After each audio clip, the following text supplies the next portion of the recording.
Hey soul babes, welcome to the Essence Podcast. I'm your host Riss, and in this space, consider me your intuitive bestie here, giving you the tools, knowledge, and wisdom you need to reconnect back to your essence. This podcast is also all about helping you remember that you are unique soul on your own unique journey, and I'm here helping you also rediscover that once you become your own greatest case study, you begin to stop turning your gaze outward. You begin to start reflecting inward, and you start creating a life that truly matches your authentic truth. And in this week's episode, we are speaking about authentic truth, authenticity.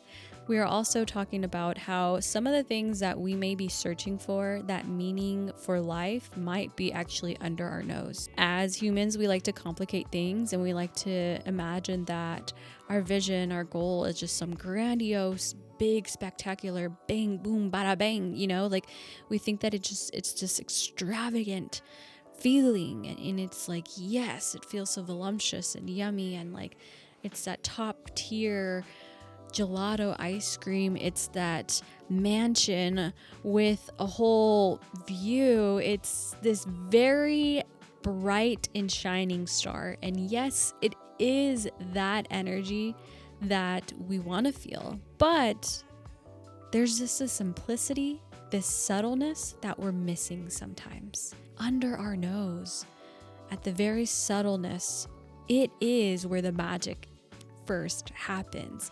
It is where life begins to bloom and blossom, and where you get to build on that catalyst and that momentum to bring you to that grandiose vision. And so what better way to share this than with my own reflections, because I am my own greatest case study. So grab your tea, grab your crystals, whatever you need to get grounded, and let's dive in. In your divine essence you shine. In your divine essence you thrive. I'm your host Riss, and you're listening to Essence Podcast.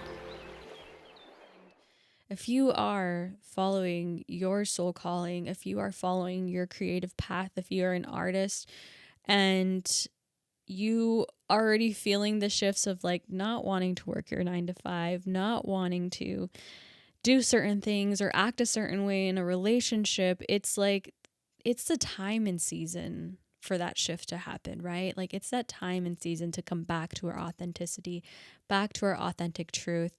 And as I shared in the beginning, it's kind of like, that grandiose idea, that beautiful vision that we see can just feel so hard to like get to, because we are searching for our meanings of life through the things that we do that they may actually have worked at that certain point, but they are not anymore. And to get more clear and more specific on this, I've been feeling this shift. My journey from when I started this spiritual awakening and coming back home to myself and being so in this yummy feeling of an artist and wearing that identity of artistry, I felt like this was right for me. Like I felt this is where I wanted to go. I had so many projects and different visions that I was getting. And I wore different hats. I wore different masks. So I was, embodying this carpentry energy. I was making triangle shelves because I got so inspired by somebody who made it on Etsy. I put it on my vision board and I was like, hey, you know what? I can make this triangle shelf myself. So I bought the tools and I embodied it. But of course that was short-lived. I then, like a child, you kind of like you wear this identity and then you kind of get tired of it and then you shapeshift to something else. And so this is what I was doing. I was finding myself through people around me, and I was being inspired by the books that I was reading. And another big breakthrough of mine was reading The Artist's Way by Julia Cameron. That became a big break for me personally, because then I realized that artist in me wanted to be alive and awakened. And Julia inspired me so much that I was like, I think I can write a book. I think I can help others, um, basically understand that they are artists themselves and heal through their art, and understand that they are beautiful beings that are meant to express and create what they feel in their soul they are here to do. And I kept feeling myself becoming short, because no matter how many times I would try to embody this, no matter how many times I would try to write, it didn't feel like that hat or that clothing was fully fitting me. And I got frustrated a lot because I wanted that to be my catalyst. I wanted that to be my moneymaker. I want to write a book and it be best selling, right? So we have these big, grandiose visions, and sometimes we can't reach them because it's like the alignment and that energy of us getting there isn't like strong enough. It feels like it's not durable.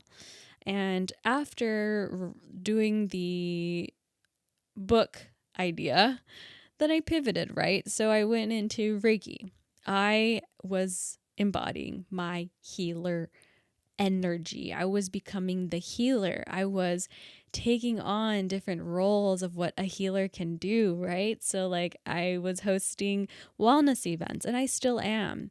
I was learning and embodying how to be a sound healer as well. And I was able to utilize these tools of like understanding just how powerful touch is and how I can be that channel, that conduit of light to make it work. And so I even tried that as something I wanted to embody because I was so fixated on like, yes, this could be me. I found my influencers, my people, my teachers while I was in the search for that meaning. And once I was able to embody it, I tried it myself. I bought the massage table. I had some clients.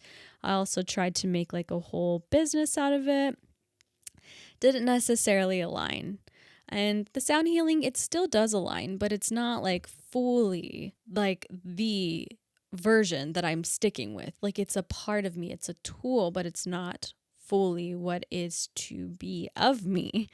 And that kind of frustrated me. So as I'm sharing that, like all these versions of me, they became like, like, yes, they became enlightened parts of me. Like I was soul searching through them and I found pieces of me.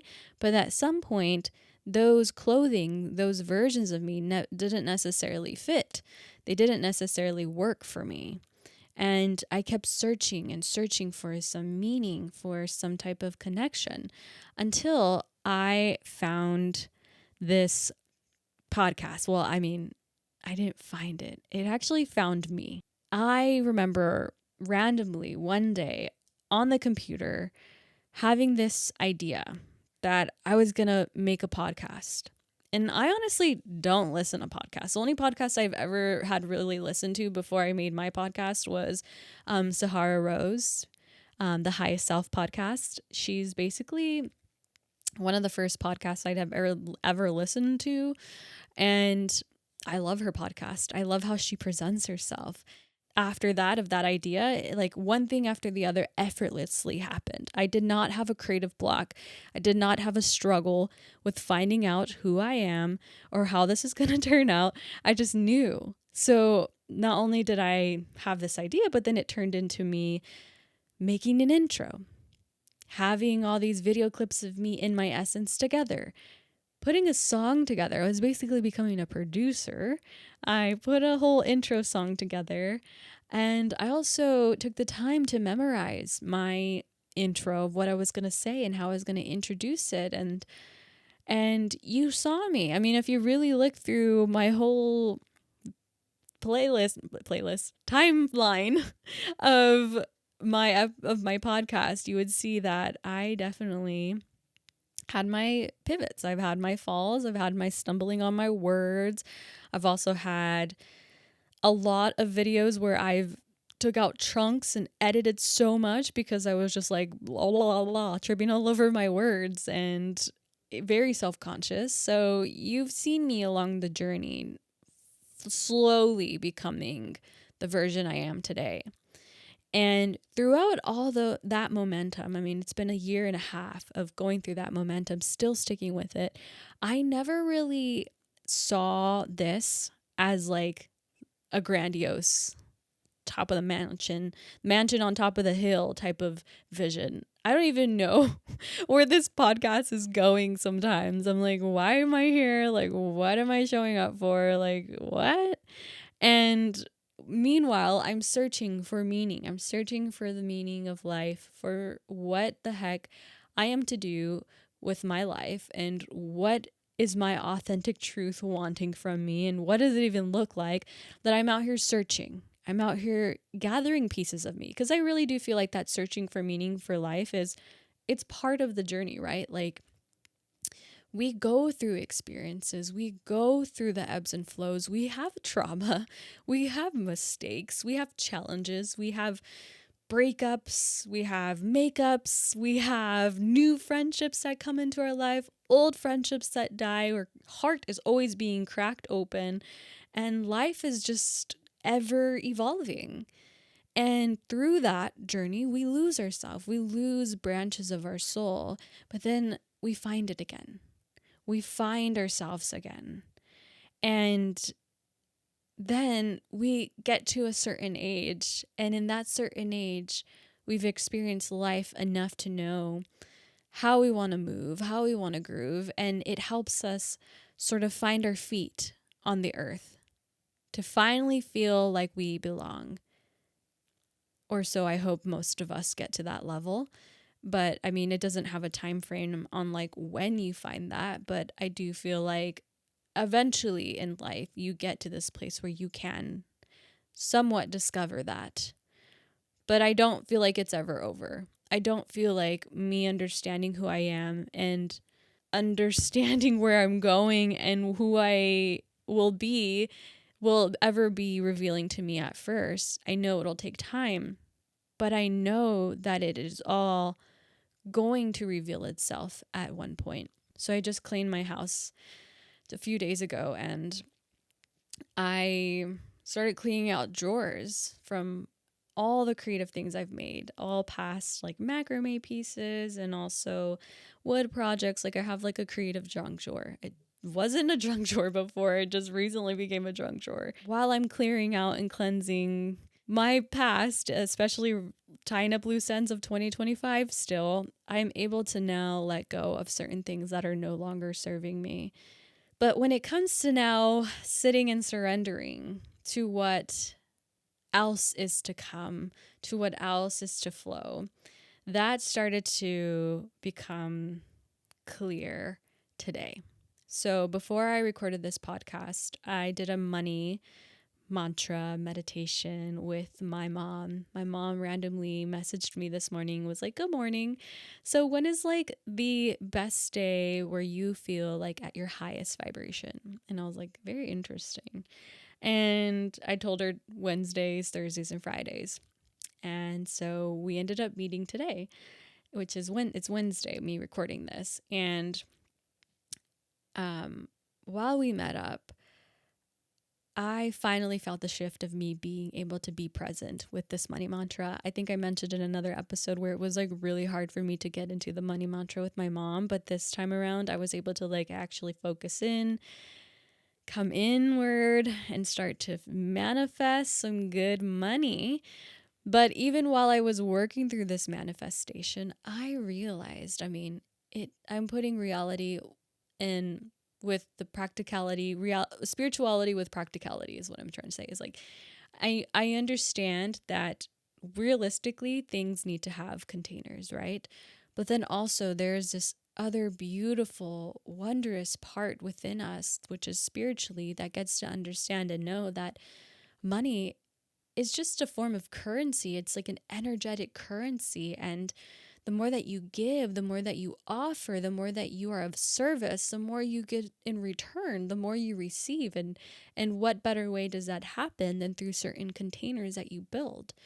And these containers can be relationships, businesses, collaborations, projects, and different ways that you can build a container and watch money flow through it.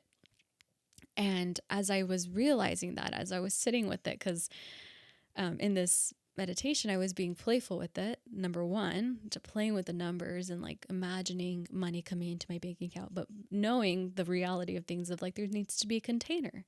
And as I focus and start to notice that like, well, the containers I've created, nothing's actually really stuck, and I am not pursuing them. And I realized I was like in that meditation, like, okay, if I don't really know what that is or what that looks like, then let me just imagine and play with these numbers. And eventually that identity will pop up and will start to show me something authentic and true. And during that mindset of talking inward while I'm meditating, a little whisper of my podcast came through, seeing my podcast. And while I would see my podcast coming through, I looked at it like, like how I looked at it before, like, I don't really know why you're here. Like, what is this podcast even doing? Why am I even here in this podcast? And it dawned on me, the clarity dawned on me that I don't even need to know the grandiose picture of the mansion on the hill, that like beautiful gem of a vision. I don't know what it looks like. And right now, I really don't care what it looks like. I've been practicing putting one foot in front of the other. And what I was receiving is that my podcast is a chariot. My podcast is something that's going to lead me to something greater and something better. And that every project, every identity that I've ever worn, that I've ever put on, has helped me get to where I need to go. It doesn't necessarily like serve me anymore, but it did at one point. It was part of the chariot.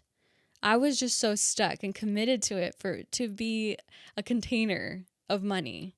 And turns out they aren't containers for my money. They did give me a little bit of money, of course, and I got paid for a bit of the service, but essentially it's not sustainable. And while I stood with this meditation, while I stood with that reality and being in two places at once, I felt content. I felt safe and secured to be where I'm at right here, right now. I felt safe to actually choose and say okay to surrender to where the heck this podcast is taking me. And I think I've done enough healing to understand that this right here is enough. Me, myself, I am enough. I don't need anything greater or grandiose to light me up. And when we're little, we have these big visions. We're like, yes, I'm going to be this person. I'm going to be that. And like, we want to be that person because we want to feel loved and charming and accepted. And we want to feel this like yumminess, this ecstasy in our body. And then we go through life and we realize it's a little bit mundane. Like, you have to make the magic. It doesn't just happen, like you put your work in of making the magic, and that's how you make your life beautiful and vibrant and colorful. And as a little girl, I remember writing in my journal, or like I was doing some project at school, I think, and I was writing about like who I imagine myself being, and I put, I'm gonna be a rock star when I grow older, and I'm like singing and a microphone. And I remember like during that time and even in high school, I was always singing in my room. I always imagined I'd be this Hannah Montana rock star, like this person that was just like out there of like, yeah, like putting on a show and a performance. And in my head, in my eyes, I thought, okay, that means actor. That means that I'm going to be a singer. And so I'm over here like having those be my catalyst, like be my chariot. And it served for a certain moment, led me to college. I went to college for television, film, and media studies.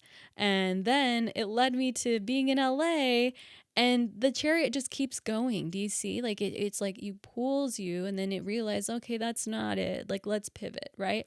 You're pivoting with life of like, you think you know what it is, and then you don't. And then you go a little bit further and then you don't. And then you go a little bit further and then you don't. And like slowly along the way, you're grabbing those soul fragments, you're grabbing those beautiful gifts and talents, and you're understanding yourself a lot more.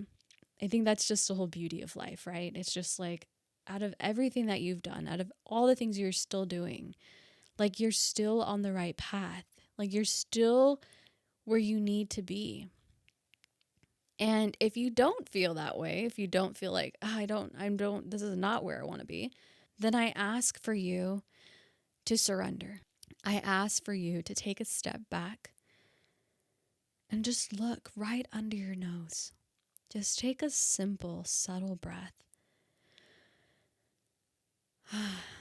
And look, right under your nose, you will find your own authentic truth. For me, it happens to be right under my nose, my mouth. And for many of us, that is exactly what it is. It's our mouth. It's speaking about what we want. Not what we don't want, but what we want. That's one of the biggest things that money mantra meditation taught me today, this morning, was like, yes, realistically, I do not have 20,000 in my bank account. Let's be honest. But I'm not going to let that 20,000 just not exist. Like, I believe it does. I'm absolutely open to seeing what else is next. So I hope that this message and what I'm sharing here becomes juice for your soul, to understand that you've made it this far. And yes, you've had many times where you've failed, where you've been through a challenge, where you've gotten hurt, where your heart has been crushed. But even through all that pain and suffering, you are still standing. You are still breathing. You are still here listening to this. This means that you have literally hope in your heart. You have a spark. You have something to surrender to. All is not lost. All is well. And when we can see that when we take one foot in front of the other, without knowing this whole big fancy vision, without knowing this whole mansion on a hill vision of knowing this rock star vision of like how the heck you're going to get there, you just put one foot in front of the other and you let what you have be your chariot, be your catalyst. And eventually, yes, the money will come. The money will be there. And you will feel so much happier because you decided to surrender to the chariot that you have right in front of you, that you've already created. And I highly recommend that if you've been sleeping on a project, if you've been sleeping on something that your soul has been asking from you, run with it, take it, don't let it go. If it keeps repeating itself, if you keep looking in that same direction of what it is that it wants or it's calling you towards, listen to it. This is a really big one that I've had a challenge with working with in January, is finally looking at what's been calling me. So I have a DJ controller, and for the last months of 2025, I sat there looking at my DJ controller. I sat there looking like, well, if I have enough time, which I did, if I have enough time, I will touch my DJ controller. I will start to DJ and make a playlist and put in the work with creating. But no, I decided to spend all my time on other things. I decided to put my energy on survival, on making money, and like, I would freak out. I would go crazy. I would spiral. And then I would get so mad at myself because here I am still not touching my controller. I'm still not reaching out to what is actually being called of me. And once I became conscious of that pattern, of how scared I was to just pick up that controller and just create, because I'm afraid of maybe failing.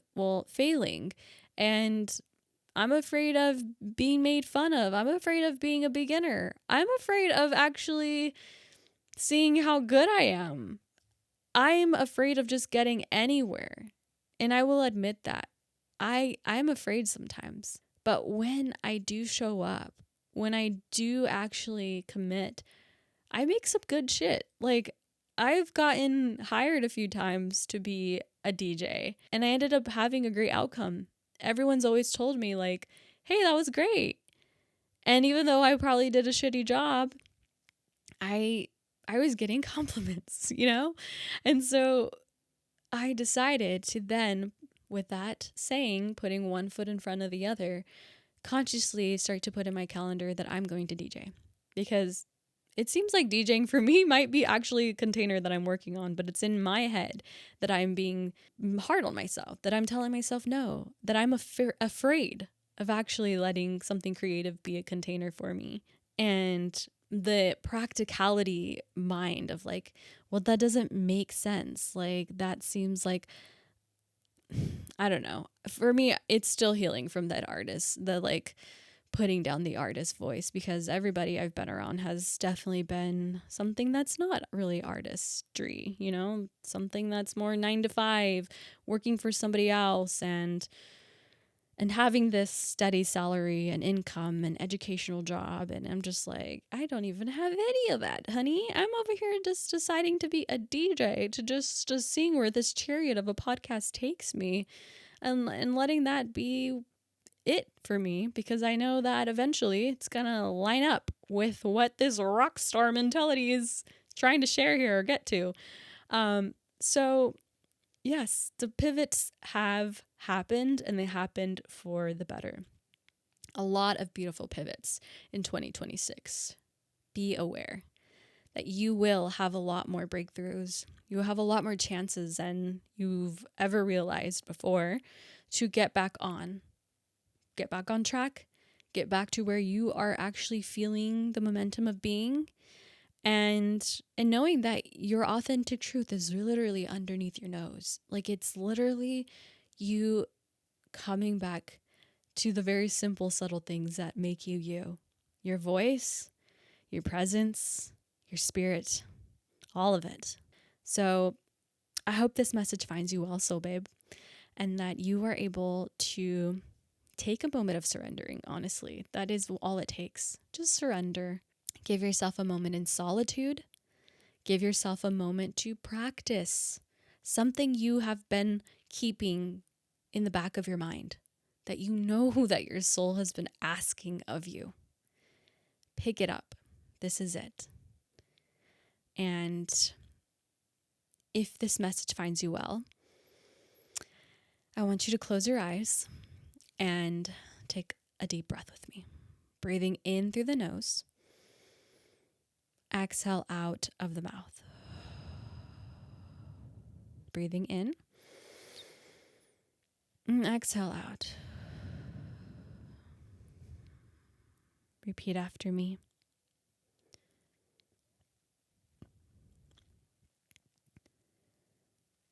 I surrender to what my heart is asking of me.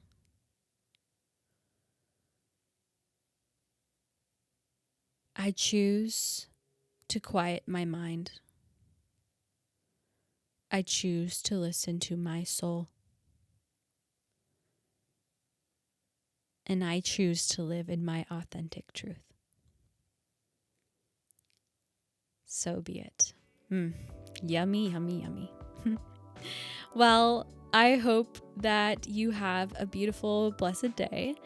And if you are looking for ways to connect to your essence, to dive a little deeper, be sure to follow me on TikTok and Instagram at Essence of Riss.